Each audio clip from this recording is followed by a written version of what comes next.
ലോകം വലിയ യുദ്ധങ്ങളിലും നയതന്ത്ര മാറ്റങ്ങളിലും മുഴുകിയിരിക്കുകയാണ്. അമേരിക്കയും ഇറാനും തമ്മിലുള്ള ചർച്ചകൾ, ഇസ്രായേലിന്റെ പുതിയ നീക്കങ്ങൾ, റഷ്യ യൂറോപ്പ് ബന്ധങ്ങളിലെ വിള്ളലുകൾ, ലോകശക്തികളെല്ലാം ഇത്തരം കാര്യങ്ങളുടെ പിന്നാലെയാണ്. ഈ തിരക്കുകൾക്കിടയിൽ ഇന്ത്യക്ക് മുന്നേറാനുള്ള വലിയൊരു അവസരമാണ് തുറന്നു കിട്ടിയിരിക്കുന്നത്. അടുത്ത 5 വർഷത്തേക്ക് അയൽ രാജ്യങ്ങളിൽ നിന്നുള്ള ഭീഷണികൾ ഇല്ലാതെ ഇന്ത്യക്ക് ആഭ്യന്തര കാര്യങ്ങൾ കൂടുതൽ കാര്യക്ഷമമായി കൈകാര്യം ചെയ്യാനും കരുത്താർജിക്കാനും ലഭിക്കുന്ന സുവർണ അവസരമാണെന്നാണ് സാമ്പത്തിക രാഷ്ട്രീയ വിദഗ്ധർ പറയുന്നത്. അടുത്ത 5 വർഷം ഇന്ത്യക്ക് നിർണായകമാണ്.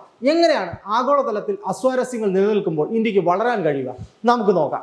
നിലവിൽ പാകിസ്ഥാൻ ഇറാനും അമേരിക്കയ്ക്കും ഇടയിലുള്ള സമാധാന ദൂതനായി അഭിനയിച്ച് സാമ്പത്തിക ലാഭം ഉണ്ടാക്കാനുള്ള ശ്രമത്തിലാണ്. അതുകൊണ്ട് തന്നെ കാശ്മീർ അതിർത്തിയിൽ വെടിയൊച്ചകളുടെ മുഴക്കമില്ല. ചൈനയാകട്ടെ അമേരിക്കയുടെ പതനം ദൂരെ നിന്ന് വീക്ഷിക്കുകയും യുദ്ധം തകർത്ത പശ്ചിമേഷ്യയിലെ പുനർനിർമ്മാണ പ്രവർത്തനങ്ങളിൽ നിന്ന് ലാഭം കൊയ്യാൻ കാത്തിരിക്കുകയുമാണ്.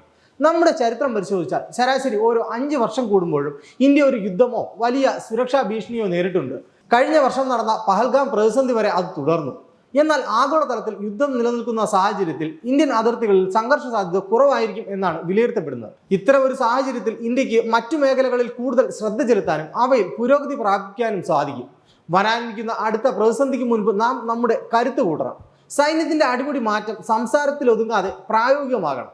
എണ്ണ ഇറക്കുമതിയെ ആശ്രയിക്കുന്നത് കുറച്ച് റിന്യൂവബിൾ എനർജിയിലേക്കും ഇലക്ട്രിക് വാഹനങ്ങളിലേക്കും അതിവേഗം മാറണം. കഴിഞ്ഞ 2 PSLV വിക്ഷേപണങ്ങളുടെ പരാജയവും നാവിക് പദ്ധതിയുടെ വിടവുകളും നികത്തണം.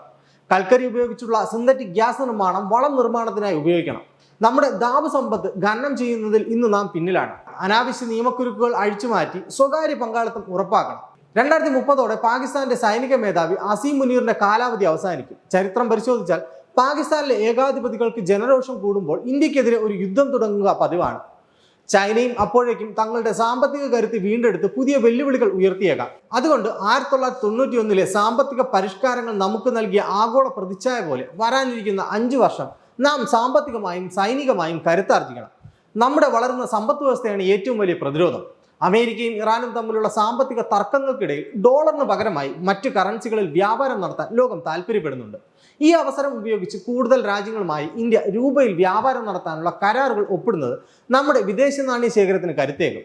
ഇന്ത്യയുടെ ധാതു സമ്പത്ത് കൂടുതലും അടങ്ങിയിരിക്കുന്നത് മധ്യ ഇന്ത്യയിലെ വനമേഖലകളിലാണ്. നക്സൽ മാവോയിസ്റ്റ് ഭീഷണി കുറഞ്ഞു വരുന്നത് ഈ മേഖലകളിൽ ഖനനവും വികസനവും എത്തിക്കാൻ ഇന്ത്യക്ക് ലഭിക്കുന്ന വലിയൊരു പ്ലസ് പോയിന്റാണ്. ആഭ്യന്തര സമാധാനം സാമ്പത്തിക വളർച്ചയുടെ വേഗത കൂട്ടും. ചൈനയും പാകിസ്ഥാനും ശല്യം ചെയ്യാത്ത ഈ സമയം രാജ്യത്തിന്റെ ആന്തരികമായ കരുത്ത് വർദ്ധിപ്പിക്കാൻ ഉപയോഗിക്കാം. അടുത്ത പ്രതിസന്ധി വരുമ്പോൾ നമ്മൾ തയ്യാറാണെന്ന് ലോകത്തോട് പറയാൻ ഇന്ത്യക്ക് കഴിയണം.